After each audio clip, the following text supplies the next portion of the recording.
Assalamualaikum warahmatullahi wabarakatuh. Alhamdulillah alladzi bi ni'matihi tatimmus shalihat. Segala puji bagi Allah Azza wa Jalla yang karena nikmatnya kebaikan-kebaikan menjadi sempurna, yang karena rahmatnya niat-niat baik hamba dapat terlaksana. Allahumma salli wa sallim wa zid wa barik wa an'im ala abdika wa rasulika sayyidina wa maulana Muhammadin wa ala alihi wa ashabihi ajma'in. Ya Allah, semoga salawat dan salam, berkah dan nikmat senantiasa Engkau curahkan untuk hamba kekasih-Mu, untuk baginda Nabi kita Muhammad alaihi salatu wassalam, untuk manusia terindah yang pernah menginjakkan kakinya di muka bumi ini. Kita tahu Allah Azza wa Jalla berfirman, innallaha wa malaikatahu yusalluna 'alan nabi. Sesungguhnya Allah Rabbul Alamin yang menciptakan langit 7 lapis, menciptakan alam semesta ini, yang mengatur kehidupan dalam bumi ini, yang memberikan rizki kepada kita, itu bersolawat buat Nabi alaihi salatu wassalam. Sehingga nggak perlu Nabi solawat dari kita. Malaikat-malaikat Allah yang tidak pernah berbuat dosa dan nista, yang jumlah mereka tak terhingga, yang kata Nabi alaihi salatu wassalam, attatis sama wa huqqalaha an ta'id. Langit itu merintih dan pantas dia merintih. Ma min maudhi'i arba'i asabi'. Tidak ada satu lokasi di langit seluas 4 jari, melainkan di situ ada malaikat yang meletakkan keningnya sujud kepada Allah Azza wa Jalla. Mereka semuanya bersalawat buat Nabi alaihi salatu wassalam. Tapi Allah ingin mengikut sertakan kita dalam sebuah kemuliaan. Maka Allah mengatakan, ya ayyuhalladzina amanu, wahai orang-orang yang beriman, sallu alaihi wasallimu taslima. Kalian bersalawat dan bersalamlah buat Nabi alaihi salatu wassalam. Allahumma salli wa sallim ala abdika wa rasulika kullama dzakarahu dzakirun wa ghafala an dzikrihil ghafilun. Dan semoga salawat itu bersambung untuk keluarga beliau, untuk istri-istri beliau, untuk putra-putri beliau, dan untuk seluruh sahabat Nabi. Semoga Allah meridai kita bersama mereka. Amma ba'd, jamaah rahimakumullah. Sebuah nikmat yang agung yang terkadang kita lupakan. Nikmat aman. Tatkala Nabi Ibrahim alaihissalatu wassalam berdoa, memohon kepada Allah untuk penduduk Mekah. Allah sebutkan di surat Al-Baqarah ayat 126. Ada banyak permintaan Nabi Ibrahim, tapi beliau memulainya dengan mengatakan, Rabbi ja'al hadza baladan amina. Ya Allah, jadikan negeri ini negeri yang aman. Sebelum berbicara tentang rizki yang luas, kemakmuran, yang pertama diminta adalah keamanan. Baru setelah itu beliau mengatakan, warzuq ahlahu minas samarat. Berikan rizki kepada penghuninya dari buah-buahan. Kenapa kok beliau memintakan rasa aman? Subhanallah, para ulama memberikan sebuah percontohan tentang nikmat aman dan nikmat sehat serta nikmat harta. Kalau bicara mana yang lebih nikmat, sehat atau kaya raya tapi sakit? Sehat dan kaya raya. Nah, jamaah, nggak bisa dibayar loh jamaah nikmat sehat itu. Mereka memberikan percontohan ketika ada 2 ekor kambing. Kambing ini patah kakinya,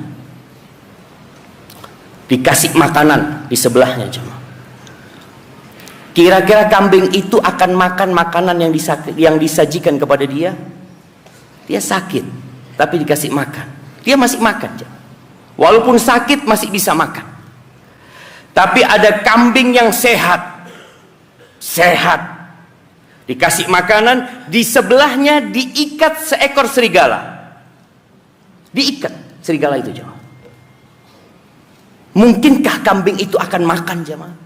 Dalam kondisi ada serigala di sampingnya? Nggak akan.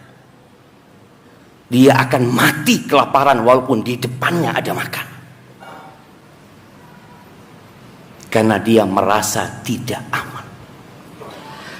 Ahibati fillah, keamanan ini hal darurat. Kalau kita lihat kenapa di negeri kita ada TNI, padahal kita tidak sedang perang. Kita sedang dalam kondisi aman. Ya, demi untuk menjaga keamanan. Kenapa ada polisi yang terus berjaga? Agar masyarakat bisa hidup dalam kondisi nyaman dan tentram. Agar mereka bisa tidur mengatakan bismikallahumma ahya wa amut. Dalam kondisi merasa aman. Ahibati fillah, di dalam Al-Quranul Karim, kalau kita membaca, kita ini kadangkala baca Quran tapi nggak ngerti artinya. Padahal Allah mengatakan tentang Al-Quran, dzalikal kitabu la raiba fi hudal lil muttaqin. Itu kitab tidak ada keraguan di dalamnya, petunjuk buat orang-orang yang bertakwa. Pertanyaannya, mungkinkah kita mendapatkan petunjuk sedangkan kita nggak paham sama artinya? Kita tidak pernah merenungkan apa yang Allah inginkan dari diturunkannya Al-Quran kepada kita. Ada banyak ayat dalam Al-Quran yang menggabungkan antara nikmat aman dan rizki. Aman, rizki. Atau takut dan kelaparan. Di surat Al-Qasas ayat 57. Allah Azza wa Jalla berfirman, awalam numakkil lahum haraman amina. Bukankah kami telah memberikan kepada mereka negeri haram yang aman sentosa. Yujba idunna. Setelah bicara tentang keamanan yang Allah berikan, dan kota Mekah ini jamaah, kota yang tidak ada tandingan. Allah bersumpah dengan kota Mekah, wahadal baladil amin, demi negeri yang aman. Padahal di kota Mekah itu nggak ada presiden, di kota Mekah itu nggak ada gubernurnya, di kota Mekah itu tidak ada camatnya, di kota Mekah itu tidak ada pemimpin. Bayangin jamaah. Yang ada di kota Mekah pada saat itu adalah pemimpin-pemimpin kabilah. Sehingga kalau kita mendengar cerita, kenapa mereka bertikai ketika hendak meletakkan Hajar Aswad? Kenapa mereka bertikai? Karena setiap kabilah merasa dia lebih pantas untuk meletakkan Hajar Aswad. Dan mereka tidak punya penengah. Nggak ada penengah di antara mereka. Karena kedudukan semua pemimpin kabilah itu rata. Akhirnya mereka berinisiatif setelah 3 hari hampir banjir darah di kota Mekah itu. Mereka berinisiatif, gimana kalau yang meletakkan Hajar Aswad atau yang mengadili di antara kita orang yang pertama kali masuk dari bab Bani Syaibah. Sekarang bagus salah. Masuk Rasul sallallahu alaihi wasallam. Maka Allah mengatakan tentang kota Mekah ini agar orang itu ingat dengan nikmat yang Allah berikan. Karena bagaimana orang-orang musyrikin memerangi Rasulullah, apa sih yang diinginkan Rasul sallallahu alaihi wasallam kepada dari mereka? Nabi cuma minta kepada mereka, qulu la ilaha illallah tuflihu. Beliau tidak minta banyak. Maka Allah ingatkan bagaimana Allah membuat negeri mereka aman di saat negeri-negeri yang lainnya kacau. Kita ingat dengan kisah perang gajah. Datang itu Abraha dari Yaman, menempuh perjalanan yang panjang sampai ke Mekah. Tidak ada satu negeri pun yang dilewatin Abraha kecuali tunduk sama Abraha. Tunduk semuanya.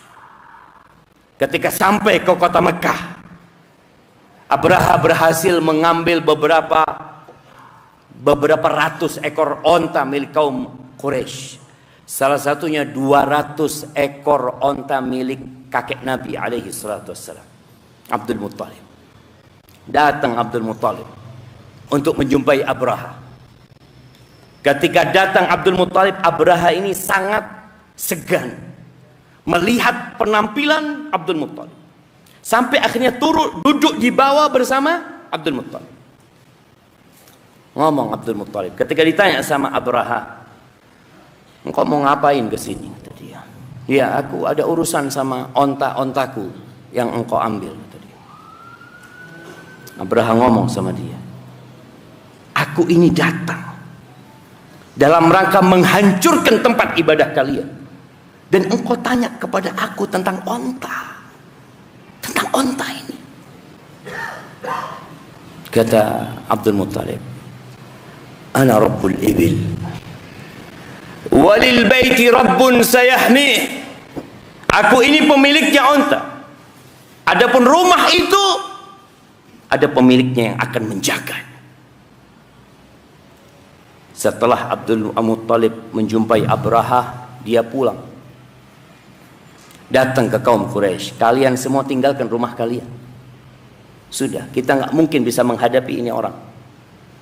Akhirnya orang-orang Quraisy meninggalkan rumah mereka, menuju ke gunung-gunung di sekitar Ka'bah sana. Mereka hendak melihat apa yang dilakukan oleh Abraha kepada Baitullah. Dan subhanallah, disebutkan dalam beberapa kitab sejarah, Abdul Muttalib itu pegang pintu Ka'bah mengatakan, "Ya Allah, hanya engkau yang bisa menyelamatkan rumah ini, ya Allah." Dan Allah selamatkan. Itu nikmat aman yang Allah berikan kepada mereka. Kemudian kita tahu surat Quraisy, li'ila fi Quraisy ila fihim rihlatash shita'i was-saif falyabudu rabb hadzal bait. Hendaklah mereka beribadah menyembah Tuhannya rumah ini. Yang kaum Quraisy melihat bagaimana Allah menyelamatkan rumah itu. Falyabudu rabb hadzal bait. Apa yang dilakukan Allah buat kita? Alladzi at'amahum min ju' wa amanahum min khauf. Allah Azza wa Jalla yang telah memberikan kepada mereka makanan sehingga mereka tidak tewas kelaparan, dan yang memberikan kepada mereka keamanan dari ketakutan. Itu Allah Rabbul Alamin. Ahibati fillah, ketika Allah berbicara ujian, sering baca berita, kata Allah, "Kami benar-benar akan memberikan bala kepada kalian, memberikan ujian kepada kalian." Apa bentuknya? "Wala nabluwannakum bi syai'in minal khauf wal ju' wa naqsin minal amwali wal anfusi wath thamarat wa basyiris sabirin." Kami benar-benar akan memberikan ujian. Jamaah, ketahuilah, kita tidak pernah keluar dari ruang ujian. Yang miskin diuji sama Allah, yang kaya juga diuji sama Allah. Yang sakit sedang dalam ujian, yang sehat juga sedang dalam ujian. Yang ada dalam kehidupan ini adalah berpindah dari satu ruang ujian ke ruang ujian lainnya. Maka Allah katakan, kami benar-benar akan memberikan ujian kepada kalian. Apa bentuknya? Khauf, rasa takut. Ada ketakutan dengan masa depan. Ada ketakutan dengan jabatannya. Ada ketakutan dengan usahanya. Ada ketakutan yang terus menghantui manusia. Itu ujian dari Allah Azza wa Jalla. Ketika engkau takut, kemana engkau pergi? Kepada siapa engkau meminta? Allah akan kasih ujian itu. Takut dengan resesi yang akan terjadi. Takut di PHK. Beberapa tahun yang lalu bagaimana dunia takut dengan sebuah penyakit yang tidak dapat dilihat oleh mata. Covid, jemaah. Pesawat itu nggak terbang, jemaah. Nggak terbang pesawat, jemaah. Takut mereka. Itu ujian dari Allah Azza wa Jalla. Wal ju', Allah akan kasih ujian kelaparan. Mungkin terjadi resesi, mungkin. Mungkin akan ada orang-orang yang kelaparan, mungkin. Kenapa tidak mungkin? Kita melihat di banyak belahan dunia orang mati kelaparan. Mungkinkah Allah berikan itu di negeri? Boleh jadi bukan makanan yang hilang dari negeri kita, tapi keamanan yang hilang.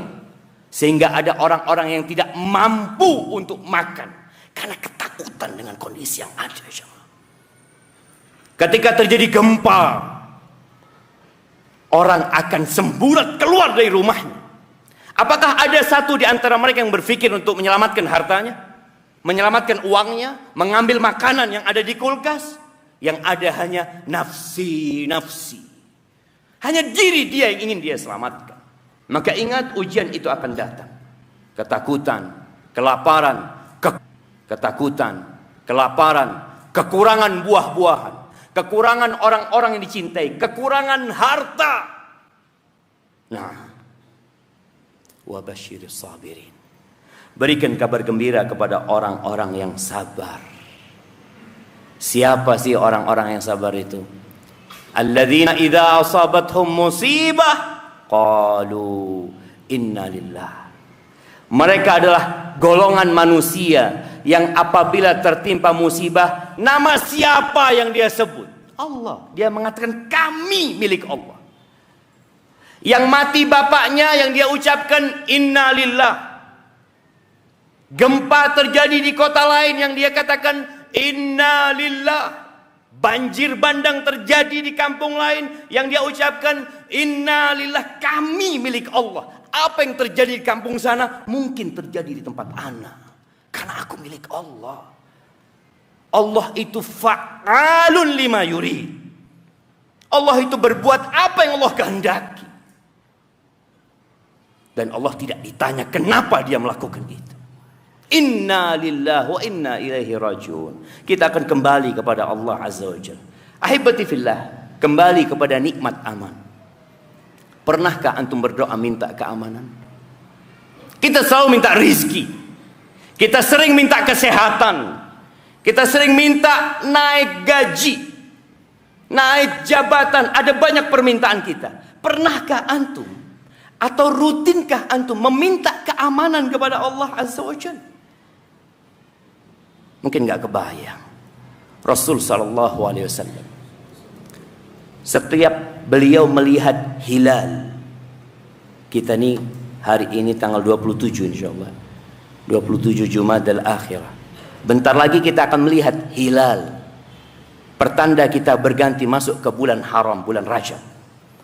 Apa yang dibaca kalau melihat hilal? Nah, ada hadiahnya. Mana hadiah? Nah, apa yang antum baca? Kita tiap hari mengatakan iyyaka na'budu wa iyyaka nasta'in. Hanya kepadamu kami beribadah dan hanya kepadamu kami minta pertolongan. Apa doa Nabi SAW kalau ngelihat hilal? Nah, fadhal.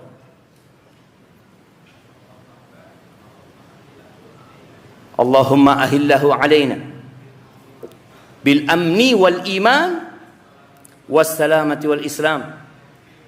Rabbi wa rabbuka Allah. Masya Allah, kirimkan hadiahnya. Kasih dua sekalian hadiahnya.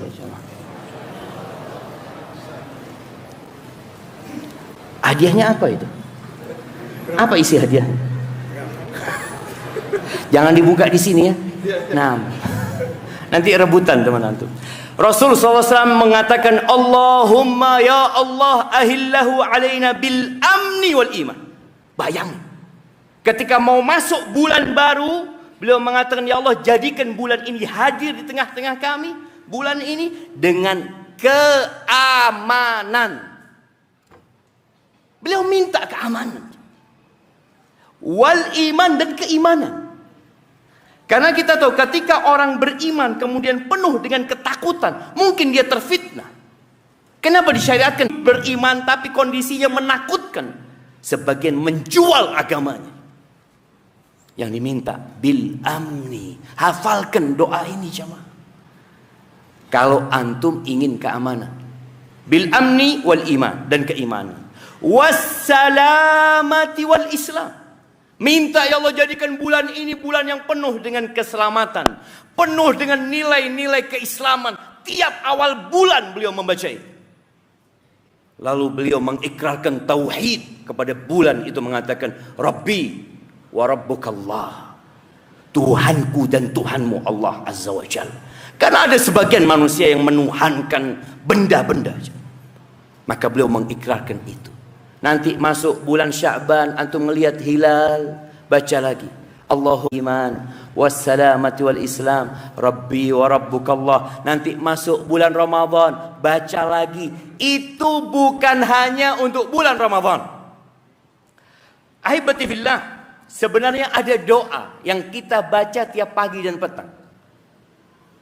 Antum minta keamanan. Tapi karena kebanyak kita baca doa nggak tahu artinya. Yang penting baca zikir pagi petang, alhamdulillah, khalas, selesai sudah. Apa doanya? Nah,